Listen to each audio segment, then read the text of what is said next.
And the floor is yours, people. Thank you, Helen, and also Malo Elelei, that's mean in Tongan, and also Puaminaka to you all from Fiji. My name is Sione, and I am the one who will do the presentation today. As you can see, the title of our paper is Information Architecture using K-means clustering and the best match method for open card sorting data analysis. As you can see, the co-authors, the authors is myself, Sione, Chris, and also Kepi. So it's a funny story when we met. So I will tell you about it later. So in this presentation, I will avoid using equations. You can see the equation when the paper release. So I'd like to ask Chris and Kepi to say hi to all of you before I continue on.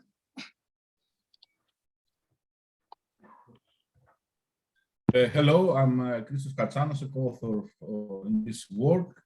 Really happy to present here. Sione will present on behalf of all of us, and enjoy. Thank you. Thank you, Chris. Mbula, ladies and gentlemen, my name is Gabriel Mbulivo, staff at the University of the South Pacific, part of the research team in this paper, and we are so glad to have all of you joining in this presentation. Thank you. Thank you. So let me start. First, I would like to highlight some important achievements from this paper. The paper has been approved to publish and very soon to release. I will go point by point. The first one we call the new algorithm is PMK means. PM stands for best match, K means algorithm. So it's a kind of combination of the best match from hierarchical categories and the K means algorithm. The second point is the proposed algorithm identify the optimal numbers of categories, or that means the clusters, and identify the initial senders. Number three, the proposed algorithm says that the category result heavily depend on the goodness of the initialization techniques. So we found out that the proposed algorithm is better for analysis, open card sort data compared to three known K-means variation, that is the MaxMin, the traditional random initialization, and K-means plus. So this is a highlight of the paper. And before that's the main part of the paper, I like to first look at the background and some related works so that you understand more about the new algorithm. I call this part, if I move on to our next slide. So let me, I call this part is storytelling. How did we come up with the idea in this paper? So the idea came from my PhD, and I know that Mark, my supervisor, is also here. I'm happy to see you, Mark McInnes. So when I try to look at the structure of nanocrystal in liquid environment using 3 dimensions, as you can see from the diagram, the left-hand side, So I thought about this for so many times that we can visualize card sort data set using a plot, and maybe in 2 or 3 dimensions. So that's you can see here from my right hand side, the diagram when we use the plot, the scatter plot using the MDS. So this is the most important code in visualizing data, is to get a sense of how near or far the points are from each other, which we can often do with a scatter plot.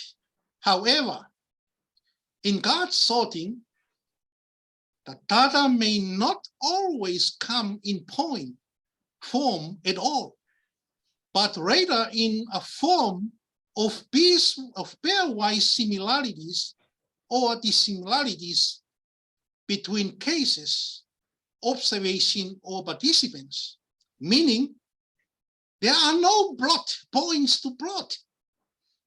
That problem leads to another difficulty in card sorting, which is how to measure and understand the relationship between cards when the underlying dimensions are not well developed or not known. So I will also talk about how we thought about the MDS. So the multi-dimensional scaling is a set of methods that address all these challenges I talked about before. The purpose of MDS is to transform the participants' judgments of similarity into distance represented in multi-dimensional space, resulting in the perceptual maps to show the relative position of all cards.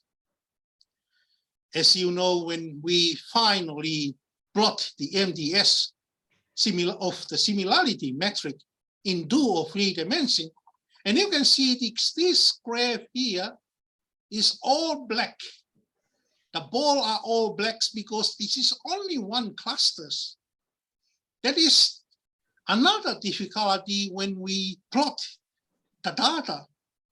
Therefore, we apply the k-means algorithm to partition the cards into cluster like it's shown this diagram here.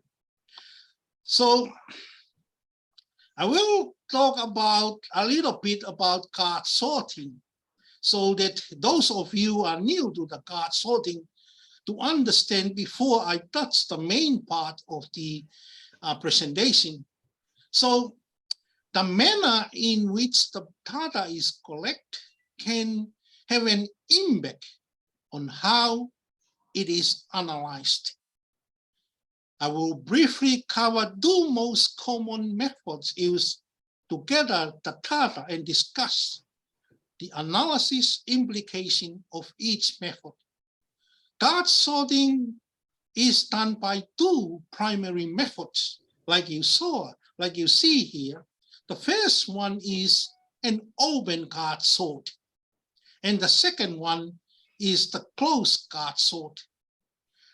The methods can apply in the typical in-person session or the using suitable tools designed to moderate the process remotely. The 2 types will each tell us something different about how users understand and group your information.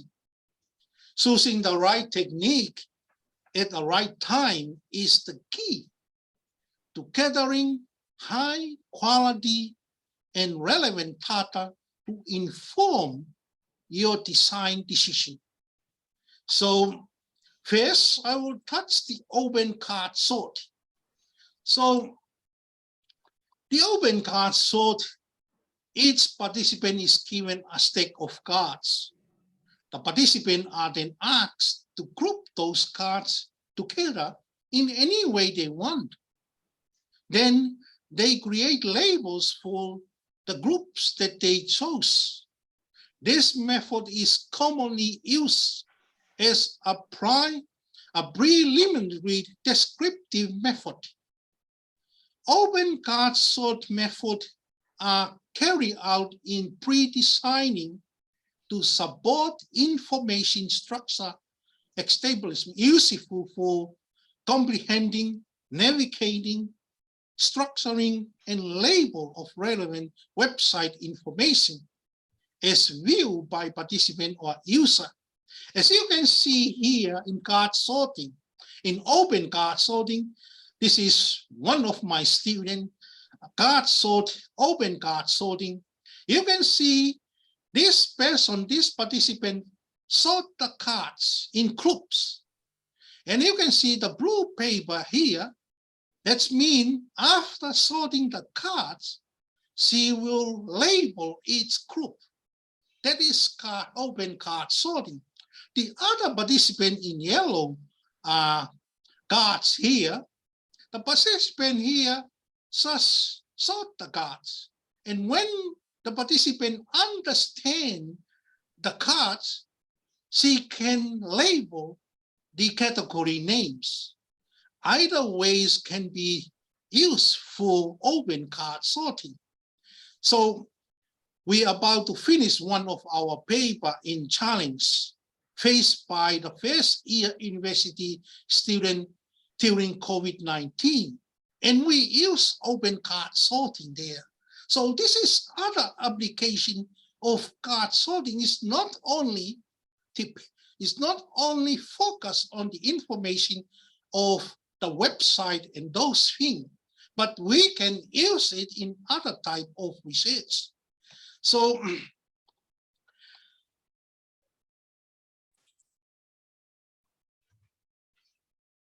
we need open card sorting. Okay, why? We want to find out how people understand and conceptualize your information. Also, to find out where people expect to find information when they land on your website. The other thing is the idea for how to structure and label your website information. Also, the last one is to establish if your different user groups think in different ways about your information. So that is the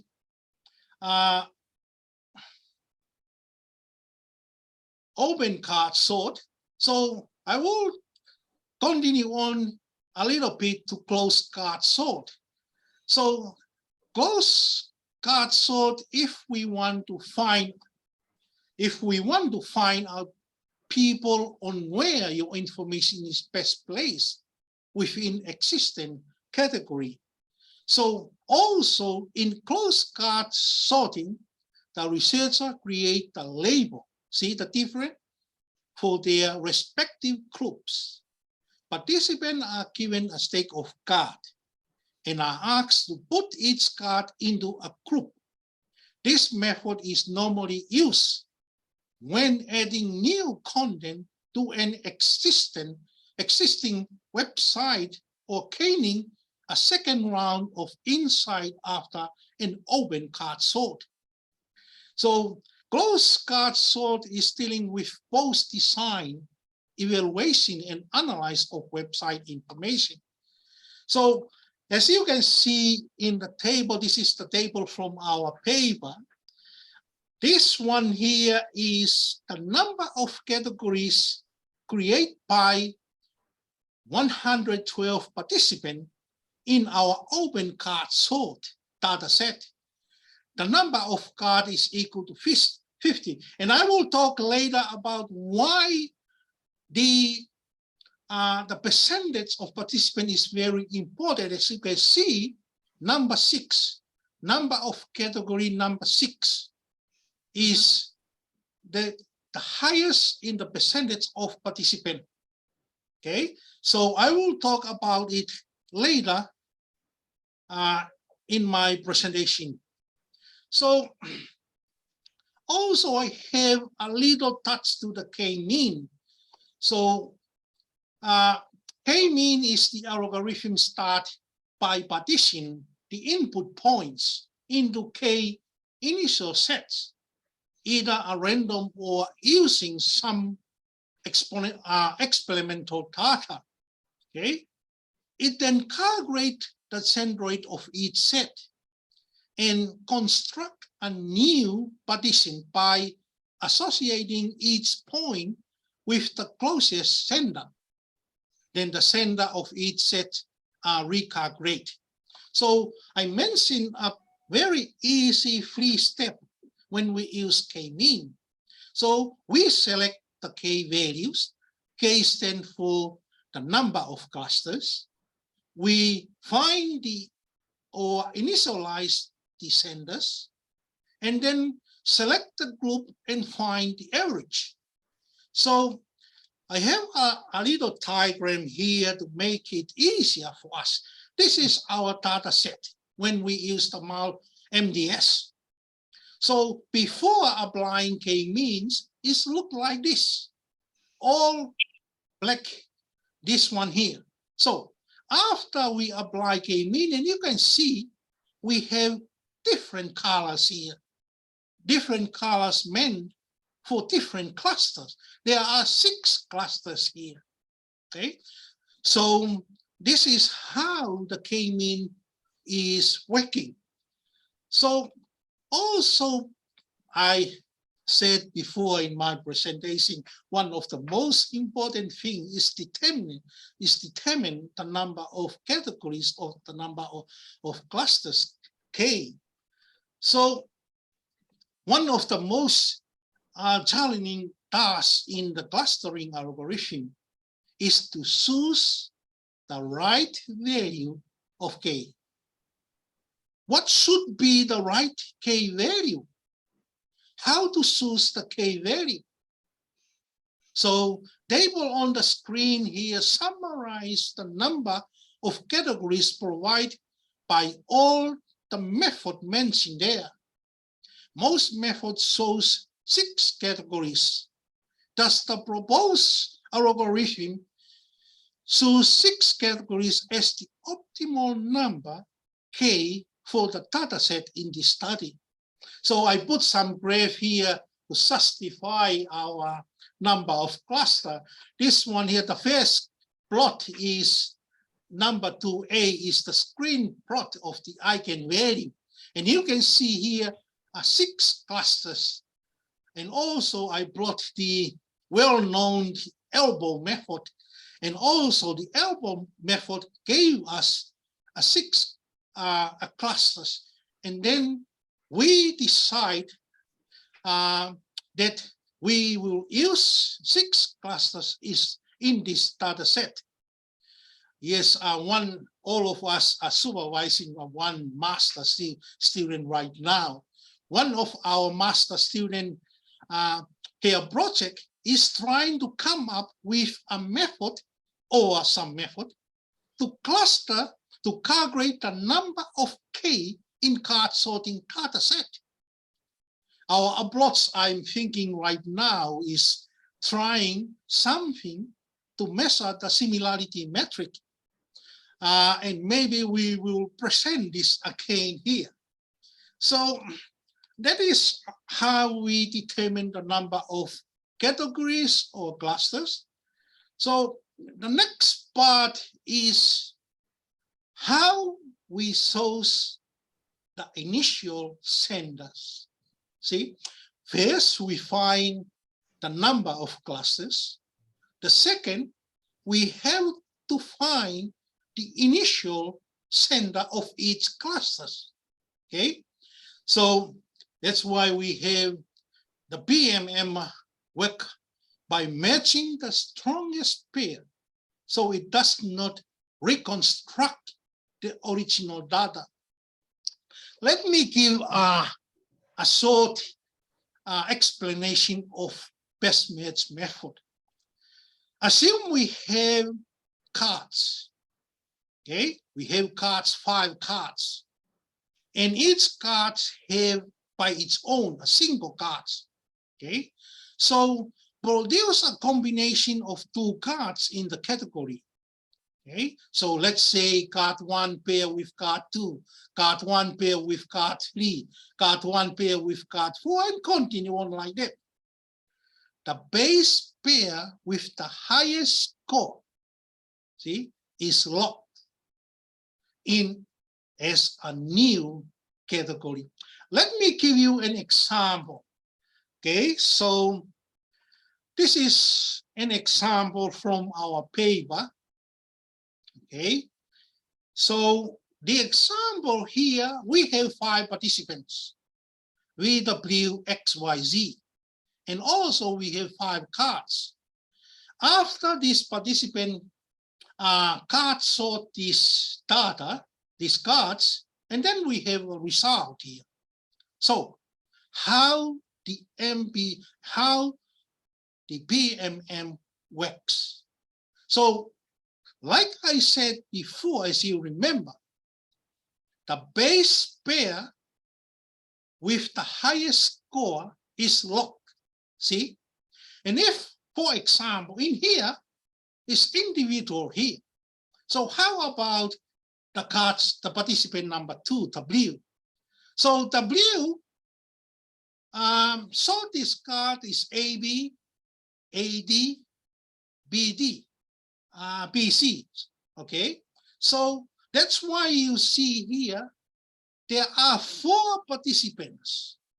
Okay, bear A cards A and B. See, so the next one, there are 3 participants, bears cards D and E. Okay, so how can I plot this data into the tendogram? That is another question. Sometimes we call it tree diagrams. Okay, so this one here, this method here is coming from the discrete mathematics. Okay, so also look at this one. Like I said before, we have the strongest pair is A and B. You see that? So 4 participants out of 5 multiplied by 100 because I'm using percentage. Okay, so it's something about 80%, and that's why you see A and B match at 80%. That means 80% of the participant pair these 2 cards A and B and continue on like this. Okay, so I also come up to our best match method in our paper. This one here is from the optimal sort. Okay, so we begin with this. How can we locate the initial cluster? Okay, so we have a trial and error. Is just going from my right hand side to left hand side, and then the algorithm start by moving the test. You see the test line here, the test vertical line from right to left. Okay, side of the PMM tendogram for a specific t value. Like for example, like this is 48%. Okay, the algorithm says for the categories that contains 2 or more cards using or more cards in here. Okay, and continue on up to 100%. Okay, so but remember in my previously I said that the number of cluster is equal to 6. So we combine it with this.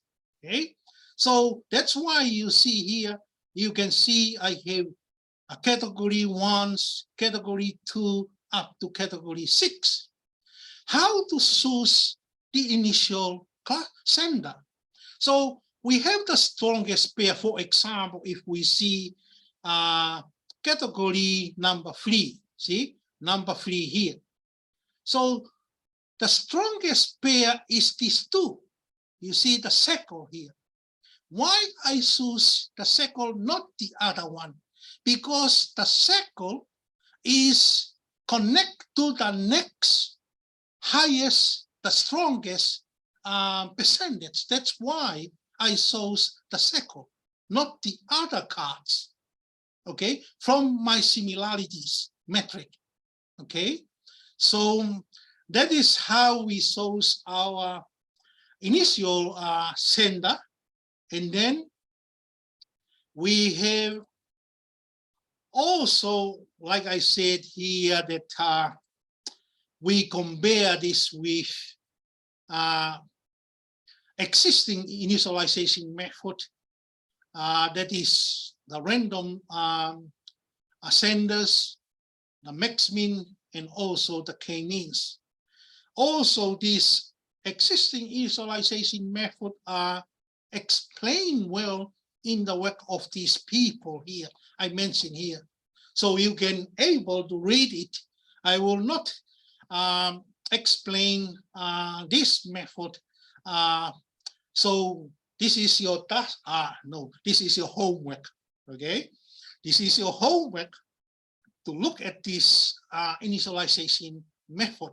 Okay, so this paper said that this free method of initialization is the best for k-means. We compare the best to our new algorithm. That's why we bring this initialization method here. Okay, so when we found the initial senders, then we apply the k-means. Okay, so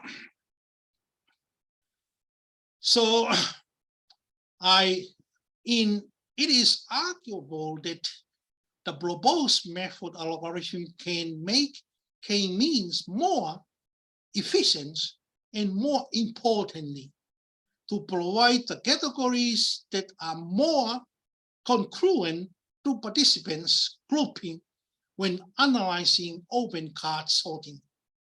So I will move on to what is the similarity metric, because we use the similarity metric. Okay, a similarity metric shows the relationship between cards based on count. A similarity metric creates a table with all possible pairs and count how many participants agree with each pair. For each possible pairing of two cards in the survey, a count is provided at the corresponding point in the metric. The count describes how many participants place the two cards in the same categories. A pair is highlighted as strong when many participants have placed the cards together. So as you can see the diagram here, this is the similarity metric. The strongest pair is placed at the top left-hand corner. For example, in this part here, the cursor there, okay? So grouping them with the next related strongest pair that either of those cards have, and then repeat the process for the new pair. This way, clusters of cards that are strongly related to each other appear together in the same state of blue of the metric. As you can see here, in the similarity metric, I can propose some of the groups here, the clusters. The one that have the dark blue, that means those cards are very similar to each other. Okay, so this is how the similarity metric work. Okay, so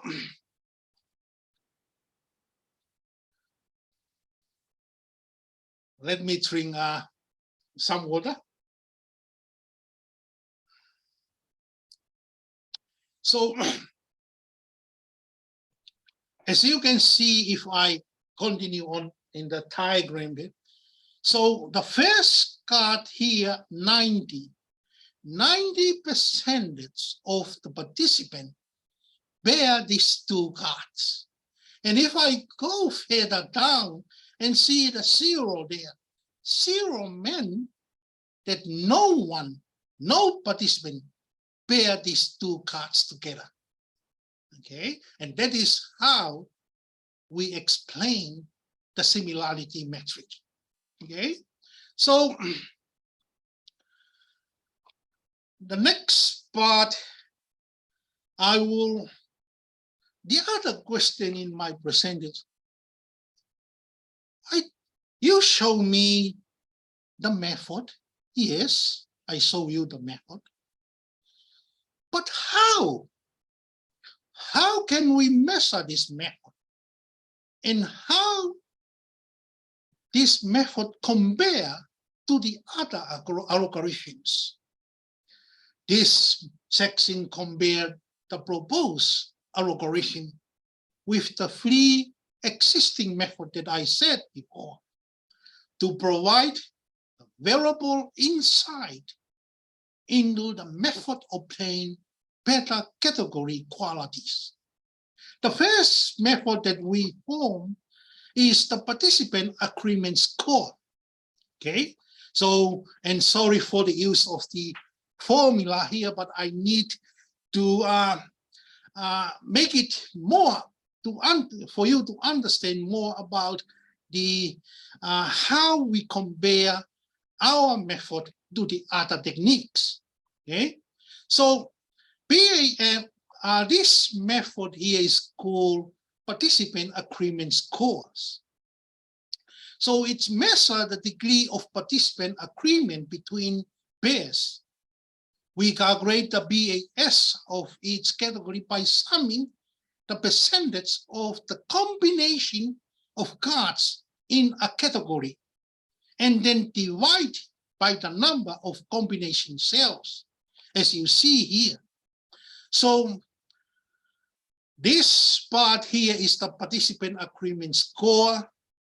CI is the cards, combination of cards, and N is stand for the number of the combination of cards in that category. Let me have an example. So if we have an example in here, this is group 2 in our category in our paper. So if I remember that I saw the similarity metric before, let me go back. And this is the group 1 of the groups, is group 2, colored by yellow. And you can see it. So this method, we have to add all of these cells, see, all of these cells, and divide by the number of cells. That's why you see 15 here, okay? So the other case I want to talk about is sometimes it's biased because the smaller categories can have a small number of BAS value. That's why we introduce the 100%.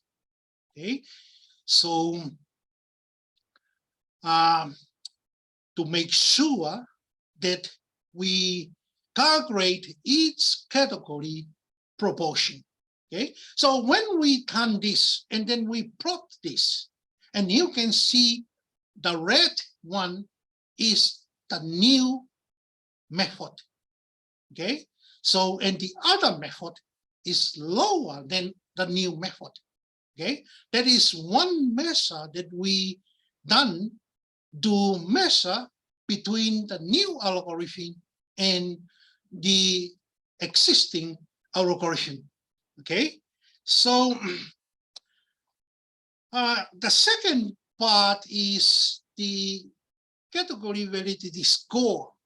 Okay, so the category validity score have a formula here, but let me use the example here.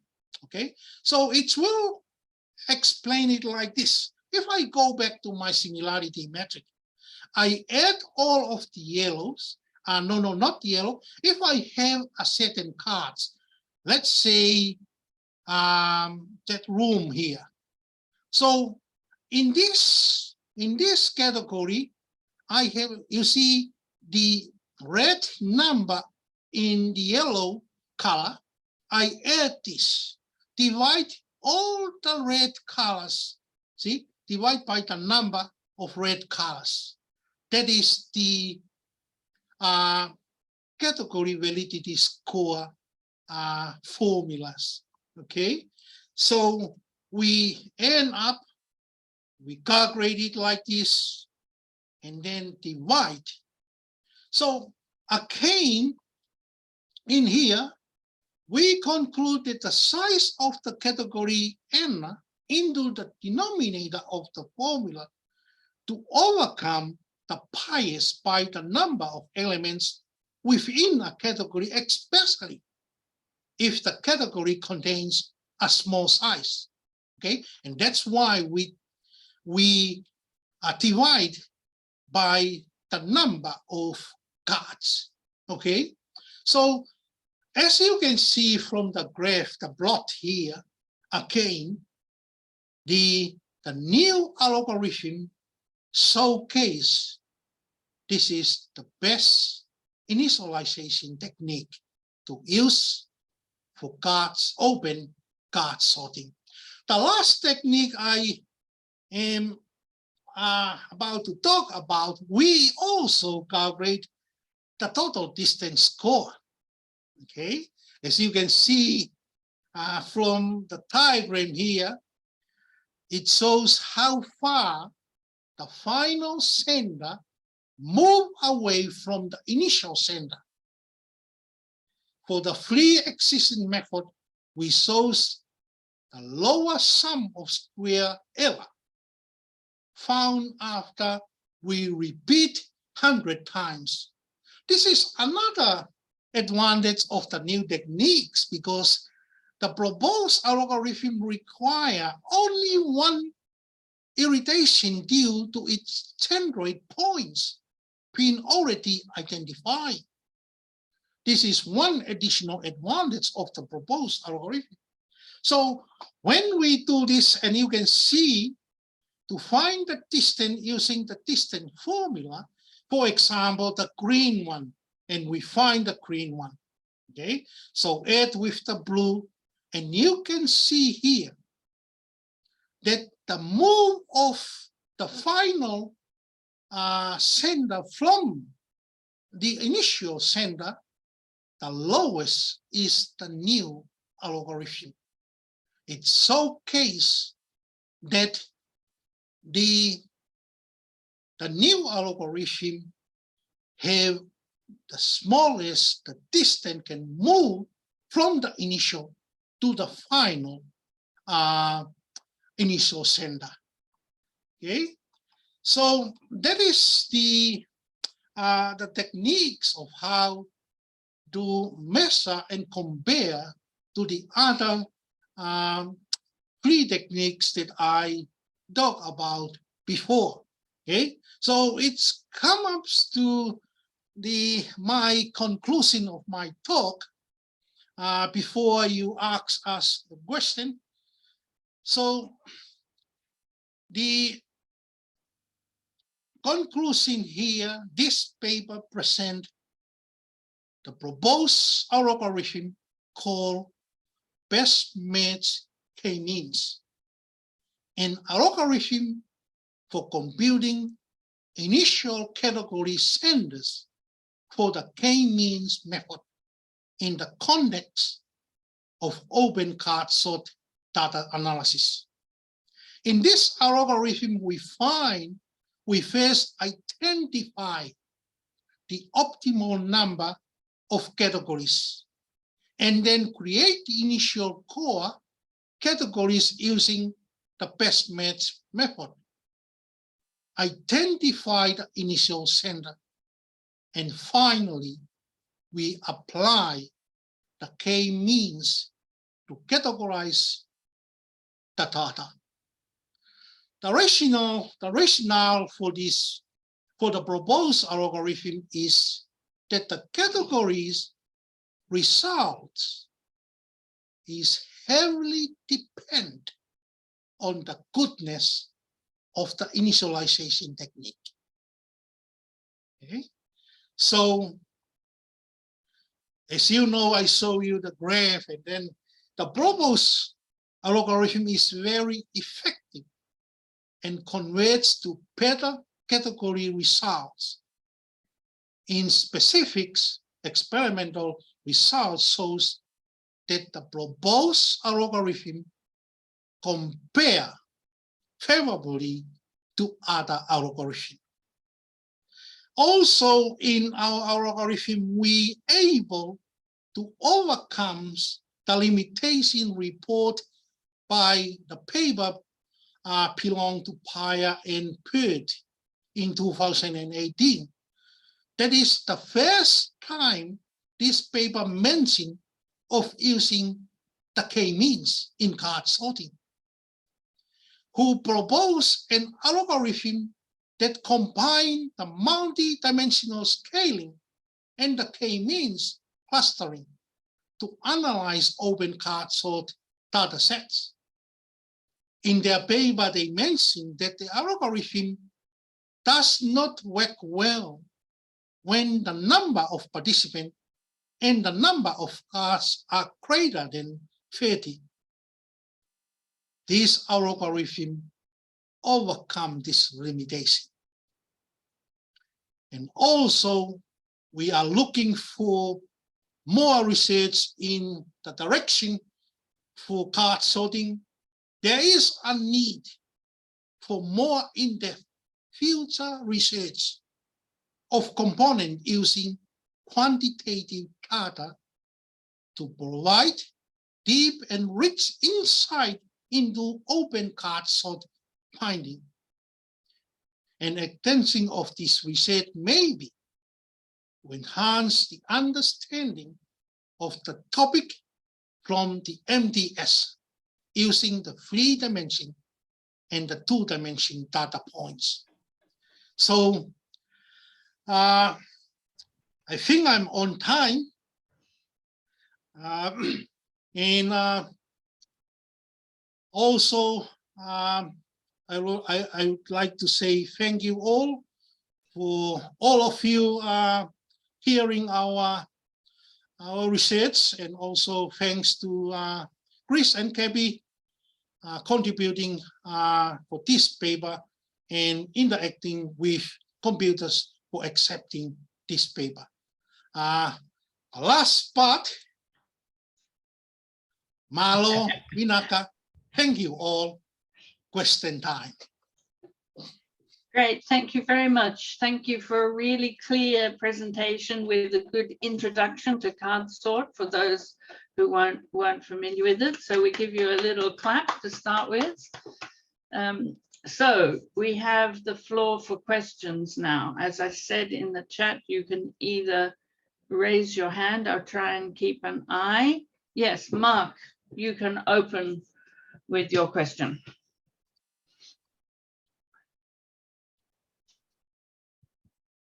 You can unmute yourself. Are you talking to me, Helen? Yes. That was a clap, I thought. All right, sorry. Not a question. Sorry. That's okay. You were doing a clap. That's fine. I was scanning up and down the list. Well, I have a couple of questions while people are thinking of other questions. The first question I have is there a heuristic for how many people you need to do a card sort, perhaps in relation to how many categories you think you're going to find in an in an open card sort to get a valid, a reliable, valid answer? I will answer, and if Gabby and Chris also can Yeah, of answer course. the question. First, I will go first. Yes, in open card sort, the number of cards is give the realistic information between 30 and 60. So that's why our cards, it's 50, is Right. inside that intervals. So why we say that it's only from 30 to 60? Because the timing of when you do a card sort, sometimes it's boring when you have a lot of cards. Yeah. Very boring technique. So you have to have a variable number so the participant can willingly to contribute. Mhm. And if you have 30 to 60 cards, how many participants should you have to get a reliable answer from that number of cards? Because I agree, too few cards, people can't think of the categories. Too many cards, people just get bored. I've had that problem myself. Yes, one of the there are two papers published in this type. They said the 15 to 20 and also 20 to 30, the number of participants. But if you more than that, it will bring the same result All right. Mhm. over and over again. But us here, we just use the more participant, the better for us, so that we can see the real perspective of the participant. But like I said, if you can have, one paper said is 15 to 20, and another one said is 20 to 30 is the variable number of participants to do the card sorting. Because when it's over 30, up to 40, 50, it will repeat maybe the same trend of the nature of the card sorting. Okay, Chris? I have perhaps a little homework for you, or an idea for a bit more research is, have you thought, given you have over 100 people in that card sort you were talking about, have you thought about using a Monte Carlo randomization process to see, starting say with 20 people, what is the effect of adding more people? Do you get an asymptotic solution? That would be interesting. And you have the data already to do that. Yes, Mark and I did our Monte Carlo in our Crystal Grove. Right. Because when the atom hop, and then we chose randomly which atom hop to one empty space to another empty space. So that will be a good collaboration between you, us, and you, if Okay. we can try this paper, the next paper, using the Monte Carlo. Yep, that would be good. Good. Because I'm always telling students, we use a lot of principal components analysis to group questionnaire results. And I'm always saying you need 5 to 7 times the number of participants as items. And the students say, why? And I say, I don't know. It's in the literature. So that would be good. My second question. Helen, sorry, Yes. if I may add, Yes, of course. the two papers mentioned by Sione is from Touris and Good. It's a well-known paper, which was later, initially they proposed 20 to 30 participants for an open card sort. They did a resampling study like the one you proposed. I think they had over 100 participants, the sample. the topic was a bit strange. It was an internal website of IBM, I think. So it was a bit specialized. Nielsen later on analyzed the same data and proposed 15 to 20 participants, not a new study, but a reanalysis of the same data as a more cost-efficient, let's say, approach. And the latest, so actually there is this study and another one, which is more recent. It's in 2019, if I remember correctly, from Lunch in Journal of Classification, if I remember correctly, which more or less found the same number in a different domain. I don't remember which one by heart. I think 20 to 30 participants again, just to give a, because I know the related literature, to give a better, let's say, answer to a more complete, let's say, answer to this important, always important question for every HCI. This is the first question everyone asks. Yes. How many participants do I need? And this is the question that everyone will have a different number, either by experience or by the papers he has been exposed to. Okay. And has anyone, sorry to go off on this kind of tangent, but has anyone looked at the effect of the number of cards on the number of participants? Is there a ratio there, or is that something that needs investigation? That will be a good idea for a future work. Okay. Good. My other, well, more like a request is, for people who would like to use your method, do you have a kind of crib sheet or simple guide for how to use this good method for people who are not as mathematical as you are? And we could add that to the website if you have such a little guide of this is how you do it.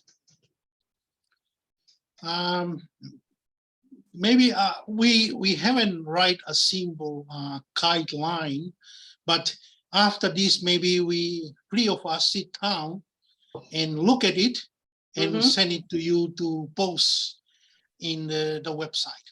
That would be great, and obviously you can use that for other things as well. But I think that would be a good addition, because people will read the paper soon. I'm not entirely sure when it's going to come out. It will appear as an advanced publication on the Interacting with Computers website very soon, and I'll put it on the seminar website as well, so people can start reading it, and then they think, this is interesting, I want to try this. So if we can provide an idiot, what do you call it, the dummy's guide to good card sort analysis. Thank you. Have we got any other questions people would like to ask? I suspect for a lot of people it's quite late in the evening now. I don't see any questions coming. This is 10 o'clock. Yes, okay. PM. Hello. I have a question. Please go ahead. Yeah.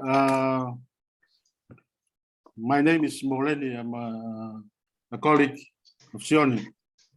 I'm one of the students in University of the Pacific, South Pacific, and very interested in the. Thank you, Sione and team, for the good work you are doing. It's surprising and it's a breakthrough for my. I'm not an expert in this area. I'm doing a PhD in meteorology, and I've been using K-means to for clustering tropical cyclone genesis, and I'd like to commend the good work.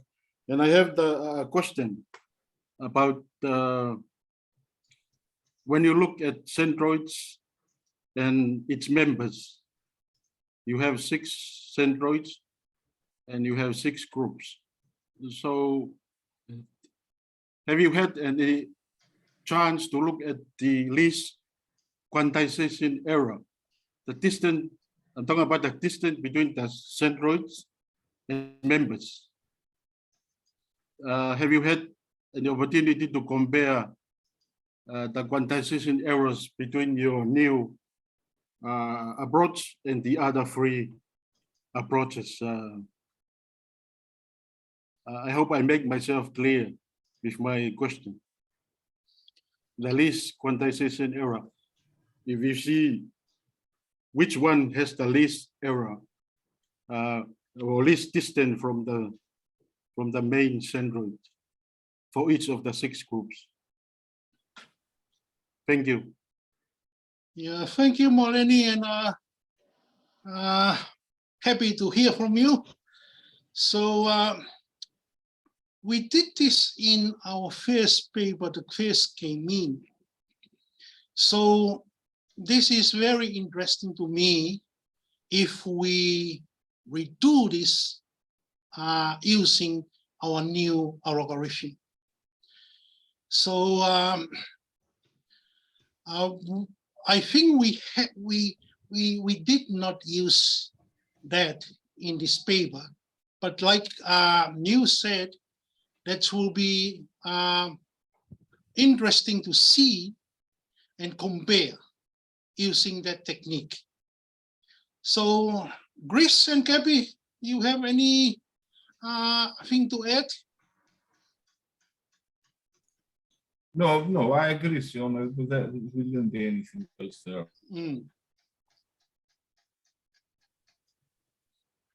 I hope I answer your question, Moleni. Yes, sure. Maybe we are looking and use that in our new algorithm and compare using that technique in the future work. And maybe you will come up here and teach me how to use that. Yeah, we did, we use maximum dissimilarity algorithm in one of initialization, and we had to choose the centroid with the one that with the least quantization error, and that's how we choose our groups. Yeah, but it's just something we can discuss Yes. later on. Okay. Thank you. Thank you very much. I just Denise posted a question in the chat, which Christos has actually answered, but I'm not sure whether the chat gets recorded, so I'll just talk through it. So she asked that she would be interested to know the participants' feedback on the resulting clusters. Do you go back and ask them if the clusters make sense to them, if they can see themselves in the data? Christos, would you like to speak to that? Yes. Thanks, Helen. Denise, this is a really nice point. We haven't done it, as it is typically not done in typical analysis of open card sort data, because what you create is an aggregated set of categories, and if you ask each participant, they will probably stick to their proposed categories. However, you can perform a user testing on the proposed, on the derived aggregated information architecture, which is what we actually want in the end. So we want people to be able to easily and efficiently find the required information. So it would be an interesting next step to, and I think we have described this in the forthcoming publication, to analyze the same cards as we did here, but to take a step forward and do extra studies, user testing studies, where people use the resulting information architectures produced by different analysis methods and compare typical traditional usability metrics such as task success, time on task, even metrics of perceived usability such as system usability scale, if it is affected by such an ER. I hope I added some things compared to the. I was writing them. Okay. That's fine. I hope I answered your question. It's a good idea though to come back and ask the same people what they think of the final result. I can contribute. Yes. Also, I think Chris haven't read our next paper. We have the next paper when we do our card sorting and we analyze it, and then we have the category. Then we go back to the participant in point system scaling to choose which one they are strongest up to at least, so that we can compare it with, especially in our next paper, the challenge between during the COVID-19, which challenge is the most used during the COVID-19, and it's helped when we went back to the participant and asked for their feedback. Thank you. Great, thank you very much. I think we'll draw it to a close there, particularly as it's so late for you. Thank you very much for presenting a really interesting and stimulating paper. Thank you for presenting late at night for you. And now we're going to have a break for August because that's traditionally a holiday period in Europe, but we'll be back in September. We have talks September, October, November, last Monday of the month.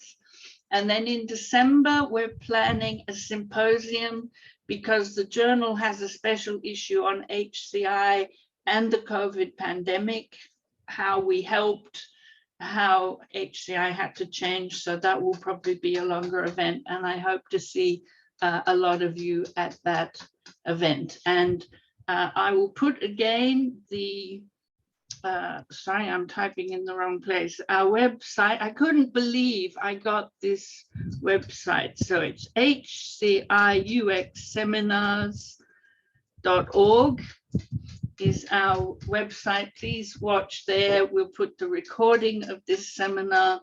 We'll put the link to the paper, and we'll put the crib sheet for how to use this new good method for analyzing card sort data when it's available. So thank you very much, everyone. Have a nice evening, a nice day, and I hope to see you again in September. Thank you for the invitation, Helen. That's great. Thank you for coming. Bye, everybody. Thanks to all. Okay. Bye-bye. Bye. I'll be in touch. Yes. Yes, Thank you. be.